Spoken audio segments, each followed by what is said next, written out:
కుర్చీ కోసం, పదవి కోసం ఎంత నీచానికైనా దిగజారుతాడు జగన్ అని చెప్పుకోవడంలో ఎలాంటి ఆశ్చర్యం లేదు. ఎందుకంటే నిన్న పులివెందుల్లో అక్కడ జగన్మోహన్ రెడ్డి చేసినటువంటి వ్యాఖ్యలు చాలా దారుణంగా, హేయంగా, ఒక మనుష్య జాతిలోనే పుట్టాడా ఇలాంటి వాడు అన్నంత నీచంగా ఉన్నాయన్నమాట మాటలు. ఒక చిన్నాన్నని వ్యక్తిత్వ హరణం చేయటంలో కావచ్చు, లేదా చెల్లెల వేషధారణని కించపరిచేలా మాట్లాడటం కావచ్చు. ఎవరైనా తోడబుట్టినటువంటి చెల్లిని వేషధారణ పైన కామెంట్లు చేస్తారా? ఇలాంటి కుసంస్కారే మన ముఖ్యమంత్రి అని చెప్పుకునే సిగ్గుపడేలా, ప్రతి ఆంధ్ర రాష్ట్ర పౌరుడు సిగ్గుపడేలా నిన్న జగన్ మాట్లాడినటువంటి మాటలు ఎంత దారుణంగా ఉన్నాయంటే, ఇలాంటి నీచుణ్ణి మనం రెండోసారి వెనకేసుకురాకూడదు. వాస్తవంగా అంత నీచుడు. వివేకానంద రెడ్డి గారిని చంపింది అవినాష్ రెడ్డి కాదంట. అవినాష్ రెడ్డి చిన్న పిల్లాడంట. మరి చిన్న బొప్పి, మరి ఎత్తుకుని సంకనెత్తుకో భారతీ, నువ్వు ఇద్దరు సంకనెత్తుకొని తిరగండి. ఏం మాట్లాడుతున్నావు రా పిచ్చపువ్వా? ఏం మాట్లాడుతున్నావు నువ్వు? అవినాష్ రెడ్డి హత్యలో భాగం లేకపోతే మీకెందుకు అంత పొద్దున్నే భారతికి ఫోన్ చేసింది? ఎందుకు భారతి గారికి ఎందుకు ఫోన్ చేశాడు? పొద్దున్నే ఫోన్ చేసి ఇలా చంపేశామని చెప్పి దాన్ని సాక్షిలో గుండెపోటుగా చిత్రీకరించారు. ఇందులో మీకు వాటా లేదా? మీ వాటాని హత్యలో మీ యొక్క పాత్రని కప్పిపుచ్చుకోవడానికి మీరు వెనకేసుకు రావట్లేదా? అవినాష్ రెడ్డి చిన్న పిల్లాడా? సిగ్గులేని మాటలు కాకపోతే. చిన్న పిల్లాడైతేనా అక్కడ దగ్గర నుంచొని కుట్లేపించింది, పంచనామా చేపించింది, గుండెపోటు అని చిత్రీకరించడానికి ట్రై చేసింది, సాక్ష్యాలను రూపుమాపడానికి ట్రై చేసింది. హంతకుల్ని వెనకేసుకొస్తున్నారు అని చెప్తున్నారు. హంతకుల్ని వెనకేసుకురాట్లా, హత్యని బయట పెట్టడం కోసం అప్రూవ్గా మారినటువంటి దస్తగిరిని కాపాడుతున్నారు. అర్థమైందా? తెలుగుదేశం పార్టీ ఏం వెనకేసుకురావట్లా దస్తగిరిని. దస్తగిరి అప్రూవర్గా మారాడు, అతనికి ఏదైనా ప్రమాదం జరుగుద్ది అని ప్రతి ఒక్క విషయంలోనూ జాగ్రత్తగా ఉంటున్నారు తప్ప నీలాంటి నీచుడి నుండి కాపాడుకుంటున్నాడు ఆయన దస్తగిరి. అంతేగాని ఎల్లో మీడియానో ఇంకోటి సపోర్ట్ చేయట్లా.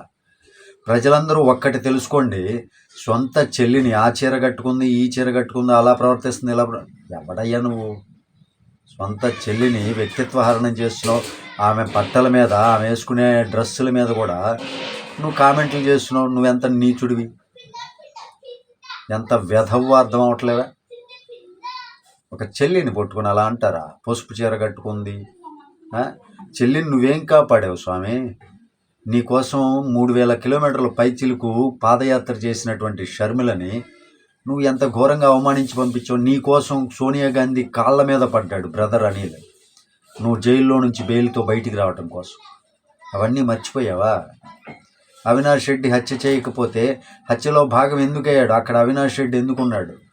సరే, చంపారు, దస్తగిరి చంపాడు, ఇంకొకటి చంపాడు. అవినాష్ రెడ్డి అంత చిన్న బొప్పి అయితే వెంటనే పత్రికల ముందుకు వచ్చేసి నేను అక్కడే ఉన్నాను, వీళ్ళు చంపారు, పలానా వాళ్ళు చంపారు అని చెప్పొచ్చుగా. ఆ మాటలు చెప్తే మీరెక్కడ బయటకు వస్తారనా? చంపించింది మీరే కాబట్టేనా? నీ కుర్చీ కోసం, నీ సంతోషం కోసం భారతీ గారికి ఇందులో హస్తం ఉందా?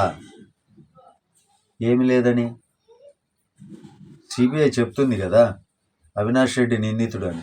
నువ్వు క్లీన్ చిట్ ఎలాగిస్తావు? ఒక ముఖ్యమంత్రి హోదాలో ఉండి ఒక నేరస్తుడికి నువ్వు టికెట్ ఇవ్వటమే తప్పు, ఇచ్చిన దాన్ని సమర్థించుకోవటం ఇంకా తప్పు కదా. ఇదే నీ ముఖ్యమంత్రి పరిపాలన, ఇదే నీ ముఖ్యమంత్రి ఆలోచన, ఇదే నీ కుటుంబంలో బాధ్యతగా ఉండాల్సినటువంటి ఒక మగపిల్లవాడి లక్షణం. తల్లిని బయటికి నెట్టావు, చెల్లిని బయటికి నెట్టావు. భారతీ సంతోషం కోసం తల్లిని, చెల్లిని, అందరినీ బయటికి నెట్టినటువంటి నువ్వు సంస్కారం గురించి మాట్లాడుతున్నావు. కుర్చీ కోసం ఎంతగానో దిగజారిపోతావు నువ్వు. ఈరోజు ఈనాడులో ఈయన గురించి కథనం రాశారండి. ఏ తప్పు చేయలేదట. అవినాష్ను వెనకేసుకొచ్చిన జగన్ బలంగా నమ్మబట్టే ఆయనకు టికెట్ ఇచ్చారట. చిన్నాన్నకు రెండో భార్య, ఆమెతో సంతానం ఉందంటూ వ్యక్తిత్వ హననం. వివేకం చిన్నాన్నను ఎవరు చంపారో ఆయనకు, దేవుడికి, ప్రజలకి తెలుసంటూ పులివెందుల సభలో సీఎం జగన్ మాటలు. ప్రజలకు తెలీదా? దేవుడికి తెలీదా? నీకు తెలీదా? రే జగన్, నీకు తెలీదా? ఎంత దౌర్భాగ్యుడురా నువ్వు.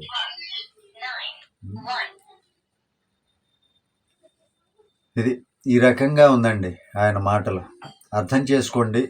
కుర్చీ కోసం ఎంతకైనా దిగజారి కోడికత్తి డ్రామాలు, హత్యలు, ఇంకా రకరకాల ప్రయోగాలు చేపించే ఇలాంటి నాయకుడిని మనం పెట్టుకుంటే మన రాష్ట్రం అధోగతి పాలవుతుంది. ఇకనైనా మన ఓటు అనే ఆయుధంతో ఇలాంటి దుర్మార్గుడిని రాష్ట్రం నుంచి తరిమి కొడదాం. Thank you. జై హింద్.